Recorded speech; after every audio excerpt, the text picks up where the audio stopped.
Welcome back. This is definitely, I just had the magician out. This is definitely going to be for February. I had pulled the star card and the magician, so I would definitely say if you have Aquarius or air placements, as well as mercurial placements, there just might be something specific for you. Let me know how your full moon in Leo has gone.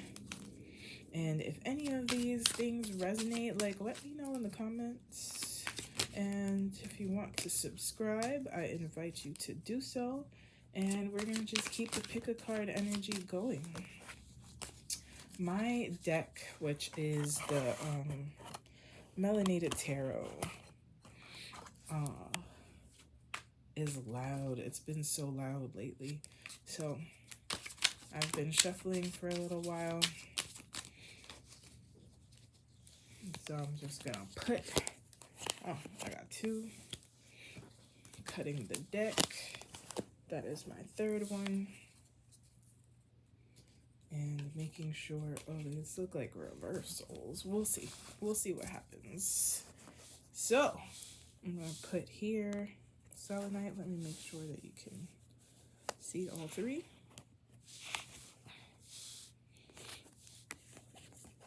All right, I'm gonna put the selenite here. That works. That works. All right, wherever they move. And so we have a third one.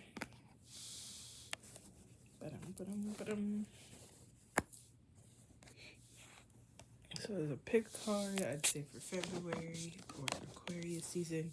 Pluto has gone into Aquarius. It will retrograde in November for a bit. And then after that, once it goes direct, it's full force for the next 19 years. And I think I'll do a separate reading just for that, which will high-key be timeless because that's a long time. So, in regards to the full moon in Leo, you might still be feeling it. And it is the first full moon of the year, so it feels very, very potent. And like hella inner child work, creative mindset, self-expression, how we feel about ourselves and express ourselves can be a theme. So let me know if any of those things kicked up. And so here is card number 1.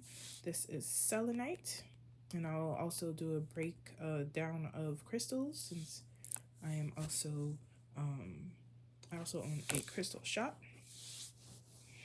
This is Gesera, or they pronounce it Cusera. Card number 2. And then we have Bloodstone. And that is card number 3. So, give you a little moment and let us begin with card number 1. So, I knew I had, okay. Alrighty. So, let's talk about selenite, and I think it'll be really interesting once I give the breakdown of the rest of the cards that I will pull. Let's see. All right, so the 9 of Wands. I will show you what it looks like in the upright. The 9 of Wands is usually carrying burdens that are not yours, right? Like placing other people's burdens upon you. And the fact that I do enjoy the fact that it is reversed, and that might be what you're releasing in February, or just like for Aquarius season, or Uranus going direct, because all of these things are happening. And with Uranus comes changes, sometimes unexpected, but still things that high-key needed to change, I would say. And so I need a couple of cards. Just give me a few cards. Let's go into this a little bit further.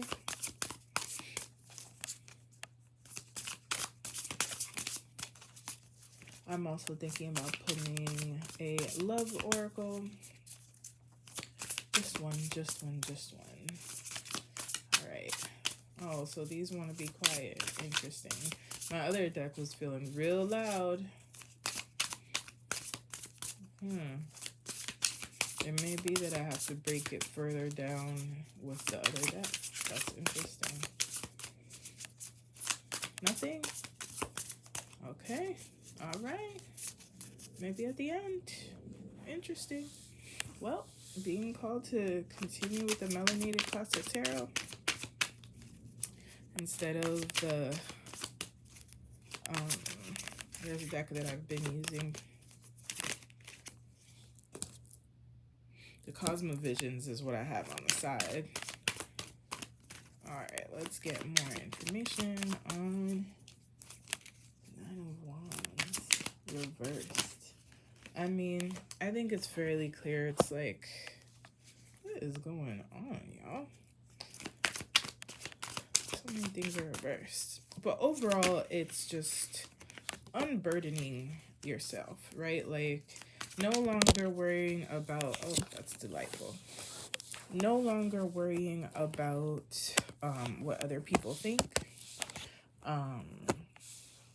what obligations people have projected onto you, thinking about, oh, but what if I do this? What will, whatever, right? Like, having that mindset probably has prevented you from enjoying life fully. I also think about pleasure. I think about joy. Worrying about the other just kills the vibe. And so I think there's still some work to be done about feeling worthy of just doing your own thing, of living life to your own rhythm, right? Like to literally live life focused on your desires, what you would like to experience, what you would like to just be, right? To exist in.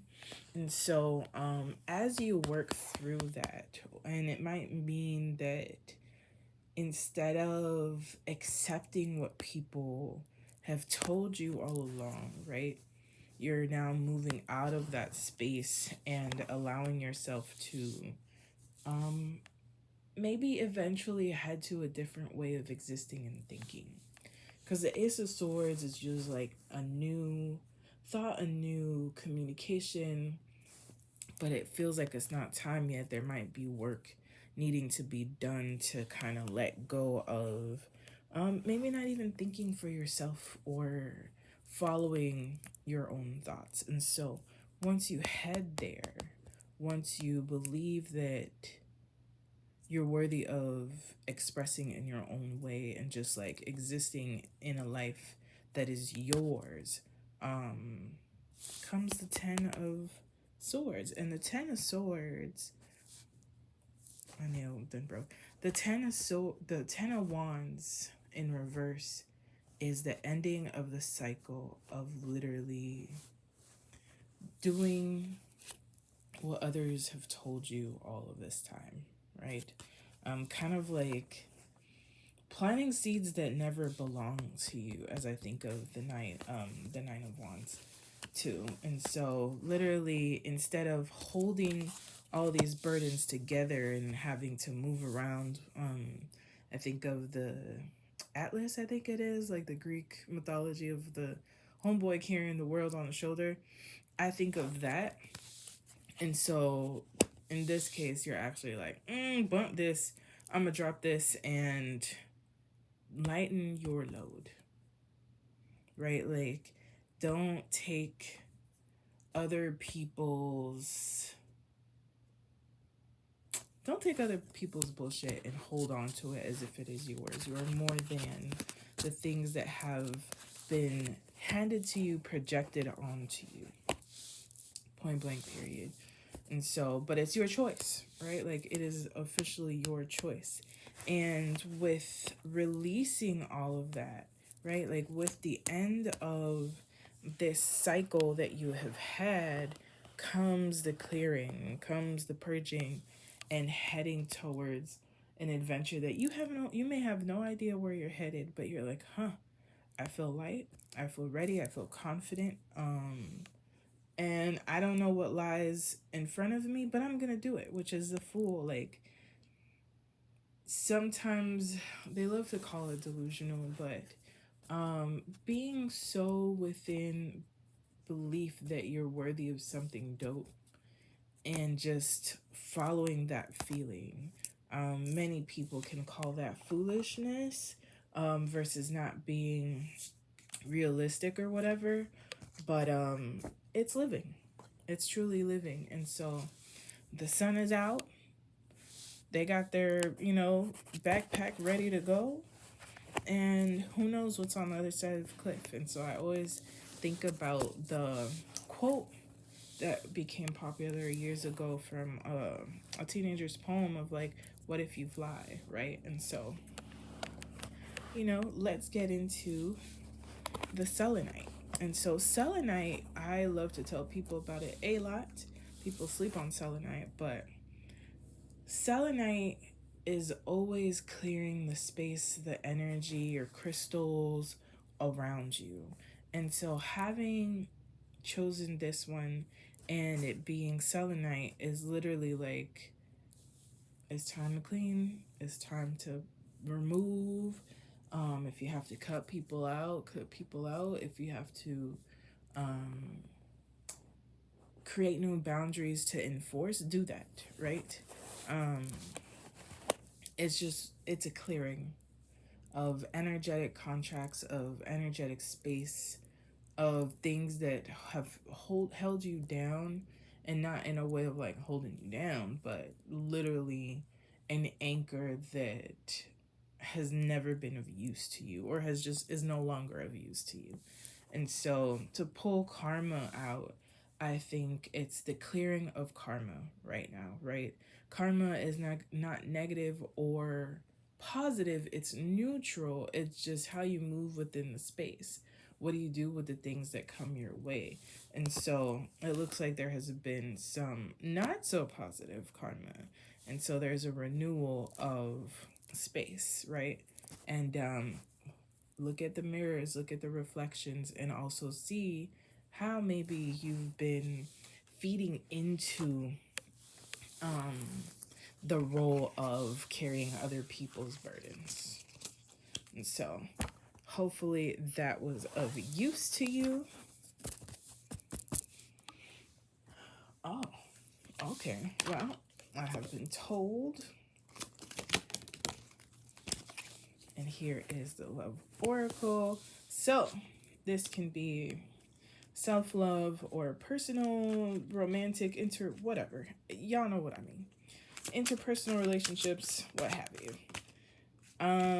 Playfulness is essential, right? Like, everything don't have to always be super, super serious. Have a little fun.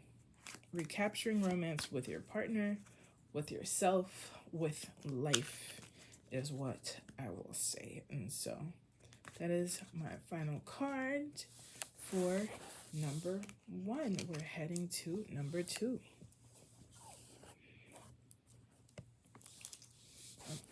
So this is Gesera or Cutera Stone. That's interesting that I flipped it up because it was in the reverse. So Page of Pentacles. For some reason I'm going to keep the energy. So in the reverse, it's like having been waiting for an opportunity to come, and it was not coming, bro. Like, waiting and doing your best, putting in the work, and still waiting for like even a trickle of a harvest to come in. And so the fact that I ended up flipping it over, I think it just basically reinforces that something is coming. Something dope, something beautiful is coming. And I see the Chariot here right on the bottom. Talkative. So let's move that out the way. One more, please.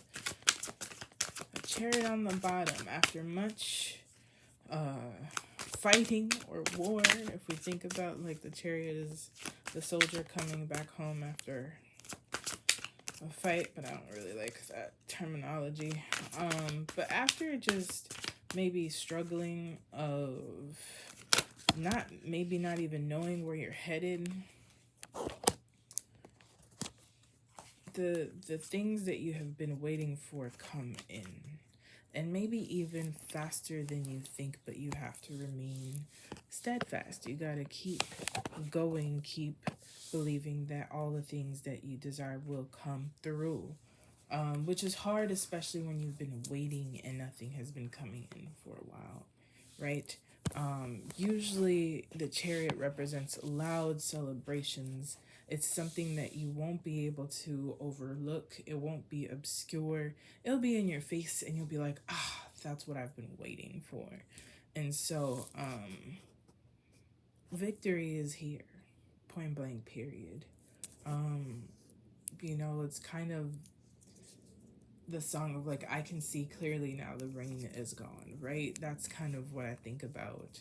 And so things will be, what hasn't been righted will be. And so I find it interesting.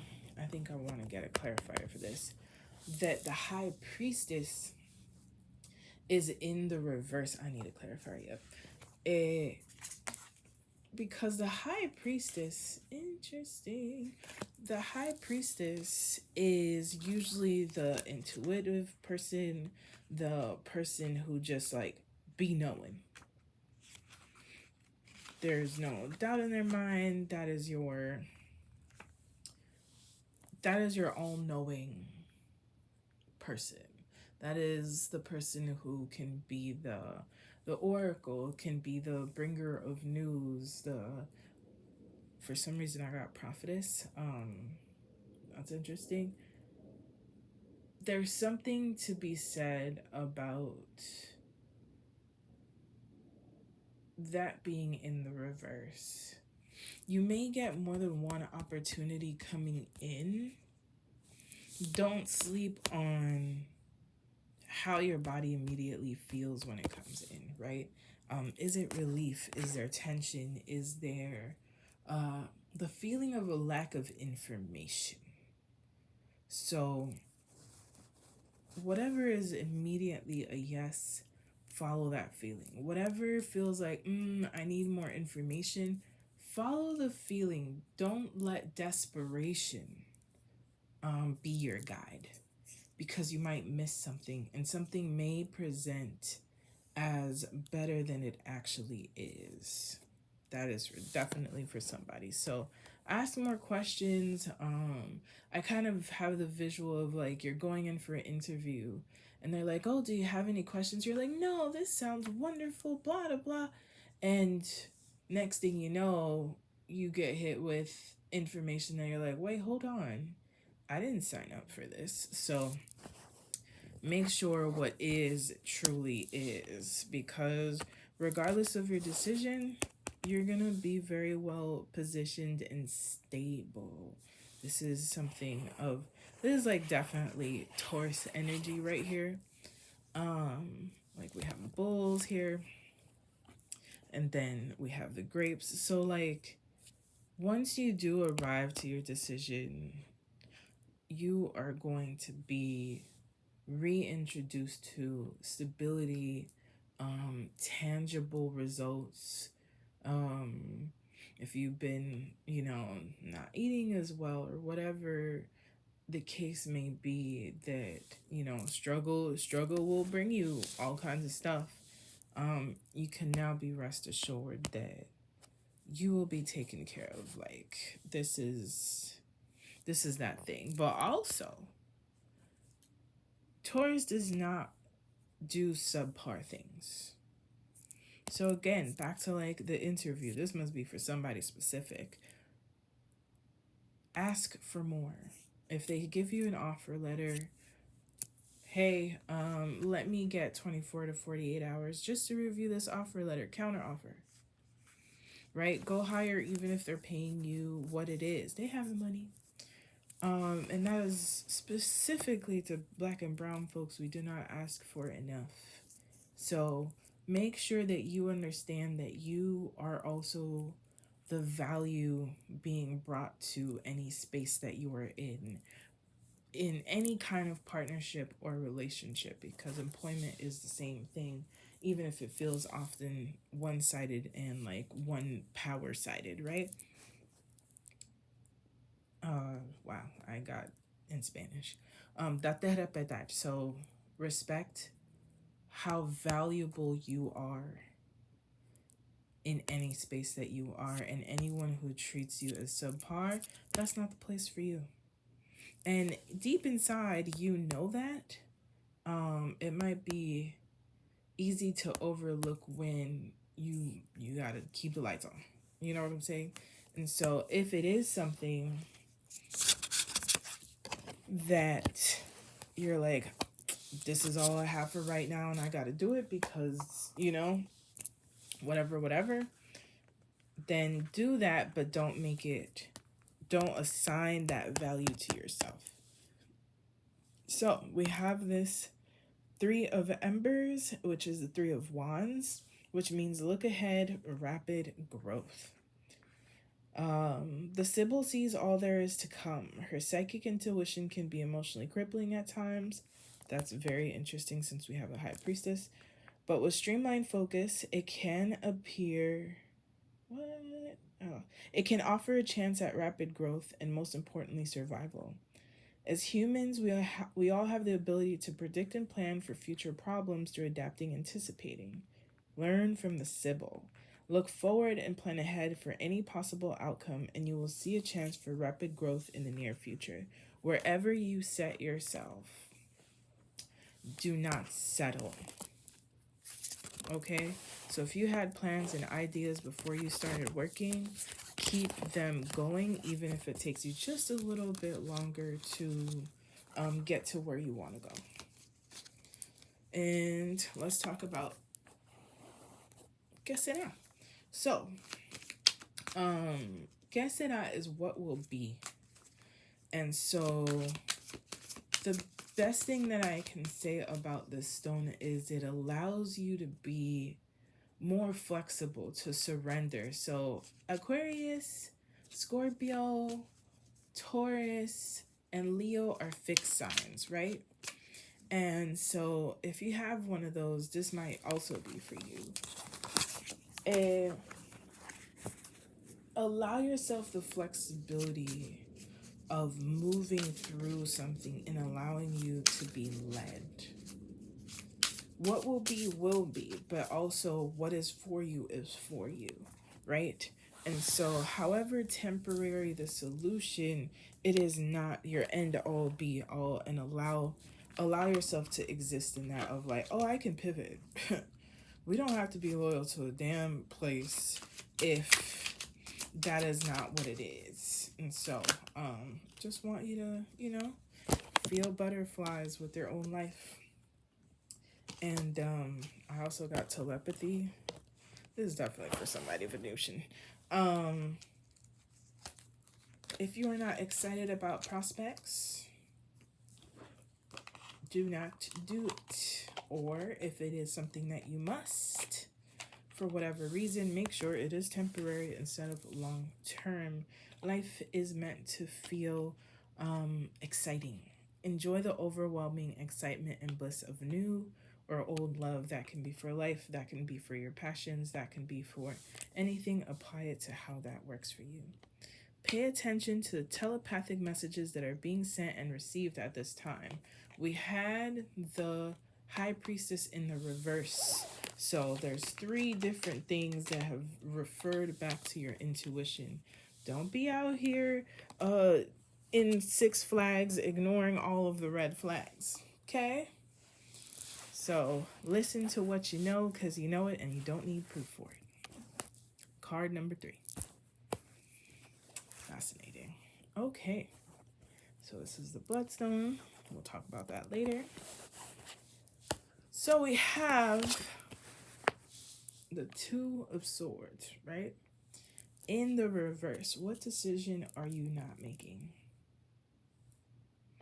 Or do you feel card number 3. Do you feel that you don't have any options? Because this is in the reverse. I'll let you sit with those. Let me sit you words. I'll let you sit with those questions as we go further. We got more swords up in here. We have justice. Justice is one of those cards that sometimes I'm like, what are you doing here? Okay. We got a lot of swords. So mind your mind. Mind the mind that minds you, which is yours, preferably. What is going on? I have an extra card, so we'll go into that later. So for me, justice definitely also represents Libra, just because it has this here. But justice can be a nod to something. Justice can be like, yup, the things that you're about to receive are in direct correlation with what you have been working on, with what you have been trying to manifest, what you have been shifting your mindset on. It's also kind of the thought of like getting a ruling, like a court ruling on something that you have been struggling to either defend, protect, who knows.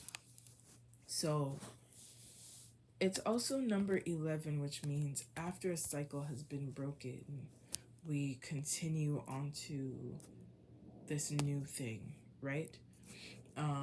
But it's not just the new chapter, which would turn into a 1, but more so the integration of what you may or may not have learned or decided upon.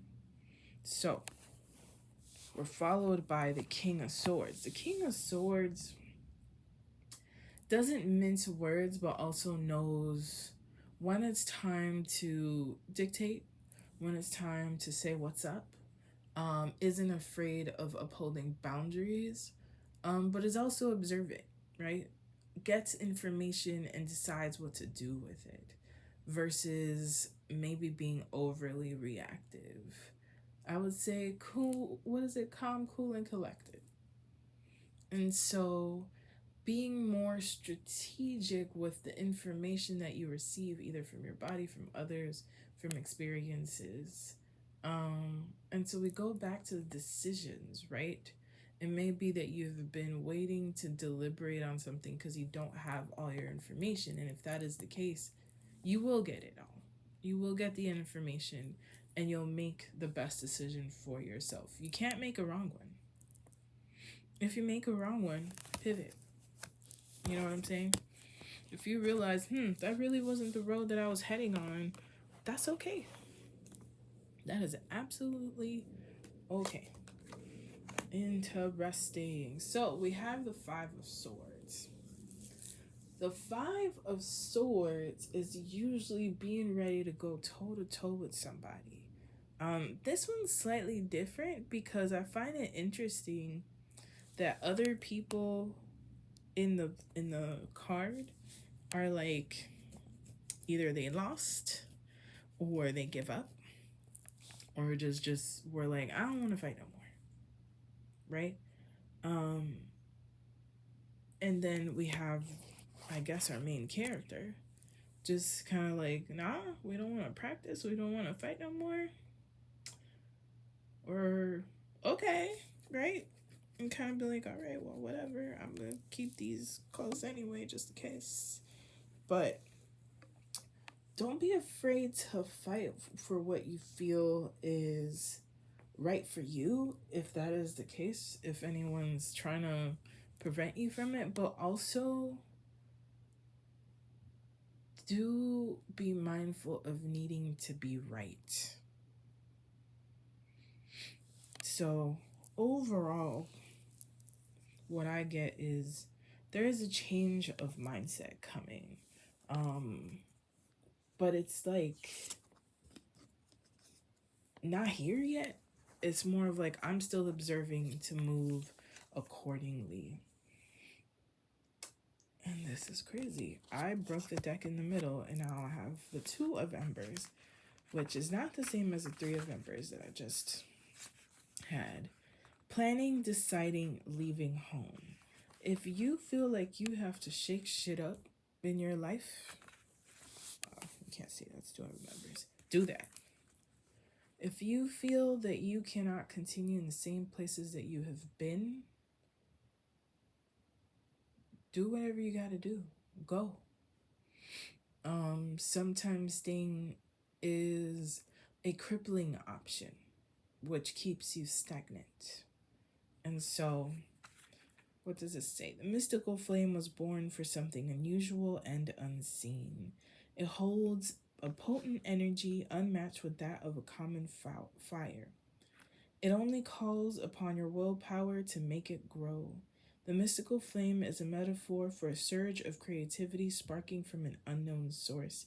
You will get the information that you need, and it might be a download. It can represent a burning desire to start something new. It urges us to build upon this spark and nurture it rather than question it. It will not always be there to get you started, but when it is, take it as a gift from the universe. And I think that's a perfect match to this, where make the moves you want to make. Don't worry about what it used to be, how it was, what was. More so focus on, I have this urge, right? Follow it. Follow it, follow it, follow it. Because it might lead you to something very mystical. And here we have the 9 of Cups, which is emotional fulfillment. Be it with a person, be it with whatever decision that maybe you have not wanted to take or felt like you didn't have enough information for. It's more the urge, the calling for, than the proof of, oh, this is gonna work out. It will. The 9 of Cups literally is emotional wish fulfillment before it goes into the closing of the chapter of where you are fulfilled, right? It's being able to be like, oh, this is what I have been waiting for. It's waiting on you. It is waiting on you. So if you have the feeling of packing up and moving, changing jobs, changing whatever it may be, ending, beginning, something new, do the thing, and it doesn't get any better than freedom. When we can be our truest selves, we are then able to freely love. And so there you have it. And Bloodstone, for me, has, well, it's a heartstone. There are ancestral things, personally to me, that I identify with Bloodstone. But overall, if we just look at the stone, it is a green stone, and it has red within it, which provides with grounding, just really feeling in tune. It is the embodiment of self, of